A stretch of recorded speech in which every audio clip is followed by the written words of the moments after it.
It doesn't affect you. And it's interesting to say that, because when I came back behind the camera, behind the microphone after being away for a while and dealing with my own insecurities, it took some time to recognize that I don't care what anybody else thinks, just like you don't, because I'm doing my thing, and I like my thing, just like you like your thing. Yeah, I tried to change my brand up at one point and try to be the nicer trainer and beat around the bush and coddle people, and people still complained about it. So I'm like, you know what?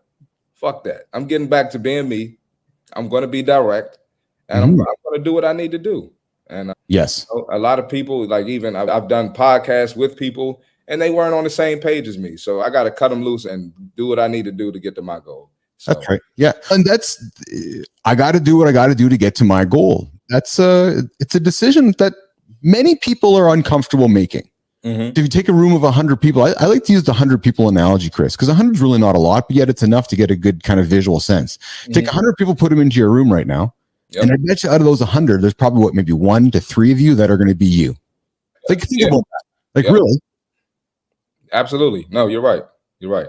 And that makes sense, because it's very rare to find someone who has the same mindset as me, whether that's another business person, whether that's a girl I'm talking to, whether that's a client.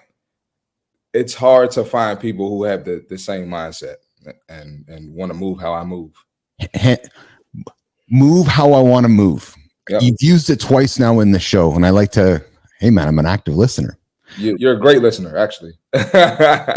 Thank you. We had a guest yesterday, David Arsenault, who talked about balance and his perspective of balance. That balance is an illusion, Chris. And balance is really about life in motion.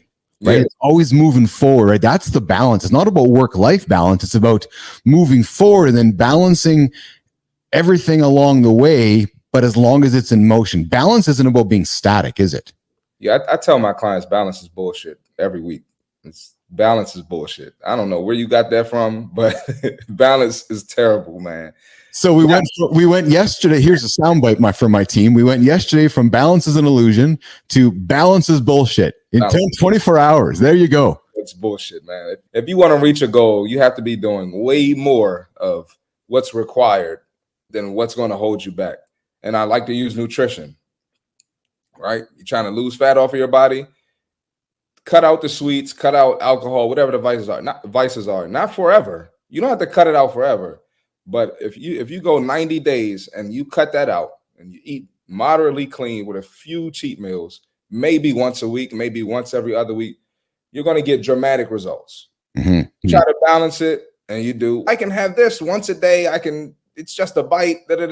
No, it's not going to work. I don't have to finish my gallon of water. I don't have to hit my protein intake. No, you're not going to reach the goal. That's just one example, but the same applies to fitness. The same applies to business. The same applies everywhere. So I think it's bullshit. And it's hard to argue with you, because right now I'm going through a not very balanced lifestyle right now as I'm building my business. I'm putting everything into the Business Athlete Performance Lab, but it's not forever. Like, I've done this before with my previous business, and it wasn't forever. All that anybody saw was the aftermath, right? The nice trips, the travel, all the nice clothes, but they didn't see all the stuff. Because then once you get it to a place, then you can build that fluid balance back in. But my balance right now is upward trajectory. It's active, it's proactive, it's living, it's moving forward, it's attacking every single hour like it's my last. That's balance for me right now. You're attached to it every day and every moment of the day. Yes. And I tell clients all the time, I'm like, when you leave the gym, you still have to be thinking about your goal. It can't just be, I'm only thinking about my goal for 60 minutes at the gym. No, you need to be thinking about it when you wake up, lunch, dinner. When you thinking about using the elevator, no, I'm gonna use the steps. I got a fake handicap sign. I'm gonna park in a handicap spot. No, I'm gonna park in the back and get some extra steps in. I'm not gonna be lazy. I can't stand that. I got so many clients, they got the fake handicap sticker. It's nothing wrong with you. Park in the back and get your extra steps in. I'm not even gonna touch that one, Chris. That's I don't even know what to say to that. That's ridiculous, frankly. Crazy. It's crazy, man. It's insane. That's why I do my podcast, because I have so many wild stories. And if you're into fitness and you have an appreciation for it and a love for fitness, You'll love my podcast. We're gonna make sure we plug it again before the show's over and make sure people tune into it. But so you brought this up, stories, without naming names. You've been fortunate to have worked with some celebs, some athletes, and so forth. Can you share any particularly humorous or unexpected moments that Chris the trainer has experienced while working with any of your notable clients? Let's see, an unexpected moment. So I'm trying to think of a good one, because I've had pretty much great experiences, nothing crazy. But I can talk about an experience I was involved in. But one of my buddies when I was in LA, and LA is crazy. You meet people and bump into people and get connected with people so randomly. It's wild. Mm-hmm. So one of my friends at the time, I still consider him a friend. He's a trainer as well. He got a chance to train a celeb, and he wanted to train the celeb in a secluded spot, right? Secluded area. So he was like, yo, you got a nice apartment, Jim. Can I use your apartment?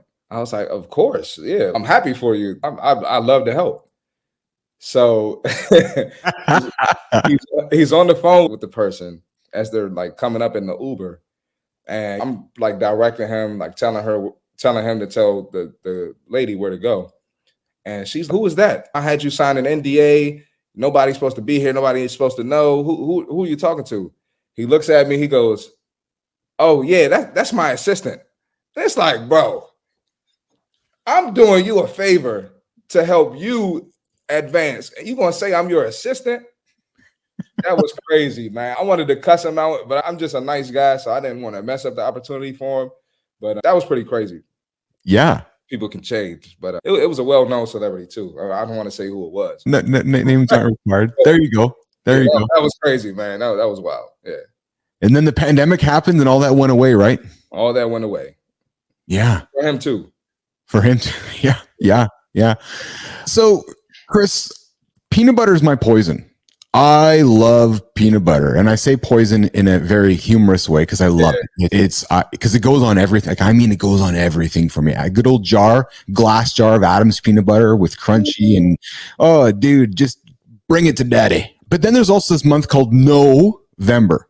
Right now, I'm not a fad guy. I'm not a diet guy. I'm a sustainable, structured, disciplined, neurotic, boring, living human being, frankly. Right? But there's certain things that still weave their way into my life, and I struggle. It happens to all of us. We all do, right? For the month of November, Chris, I call it no month. And last year I started it after Halloween because daddy goes through the kids' chocolate after Halloween. I'm like, I got to stop. Something's got to get me under control because all the chocolates go with what, Chris? Peanut butter, right? So I'm like, okay, if I don't have peanut butter, they don't want the chocolate. So last November, I stopped all peanut butter. Man, my body changed. I just, a lot of things were really positive. My morning routine was more effective, if you know what I'm saying, after my coffee, less inflammation, all that, right? Yep. So this year, November, all of my guests have been challenged. Okay. What would be your November poison, your no month, your no pledge that you'd say, you know what, Keith, I'm going to publicly stay on your podcast and I'm going to go on my podcast, yours I'm talking about, and say, hey, I just was on Keith's show and he talked about no month. And I'm going to adopt it down in your neck of the woods, and we're going to make it no month for the rest of the month. And we're going to say, let's say no to something. Because maybe it's just saying no to drinks for a couple of days. Maybe it's not forever. Maybe it's saying no, maybe it's saying no to yes for you, Chris. So I do that pretty frequently. Mine is probably pizza. I can get a large pizza and eat the whole pizza myself. But I do, though. Am I wrong? Is that wrong? But I do. I do it maybe a couple times a year. I'm not going to lie to you. Yeah. Yeah, mine is pizza. I actually just did a 75 hard. I don't know if you heard of that, but a 75-day program pretty much where I'm not eating any cheat meals at all. Yeah. I did that from July to September. Oh, yeah. Yeah, there you go. Yeah. That was pretty good. So I always like to challenge myself like that, but mine is pizza. I would eat pizza every day if I could. So would I. Yeah, so would I. So it was pizza or peanut butter for me. One of the two P's, and I took peanut butter off. So I've only ate more pizza, Chris. Well, we got to work on that. That's some work to do. Yeah, we do have some work to do with that. Hey, so before we wrap up and say goodbye, I'm writing down pizza for the list for you, by the way. So no more pizza for you for November, my brother. I can do it. That's easy. All right. Before we wrap up, this is your chance to plug plug Chris, plug your show, plug your services. What would you like to tell the audience? We can get it on the old recording and make sure the audience knows about Chris so we can replay it for the later. Okay. Yes, Chris Martin. I'm known as CMartyFit. I have a YouTube page, CMartyFit, CMarty Fit. Same on Instagram, same on TikTok. Clothing brand is Less Brunches, More Crunches. My clothing link to buy gear, it's all on there on all of those links. And what else was it? Hey, you've done a wonderful job pumping yourself. Oh, that was it. Okay, yeah. Knows where they can find you. Yes, yeah. And also, if you have a love for fitness and a passion for it, you'll love the podcast. A lot of hot topics on there with some jokes, some education, and some entertainment. So if you're not trying to unbig that back, don't watch the podcast. If you ain't trying to get rid of that belly, don't watch the podcast.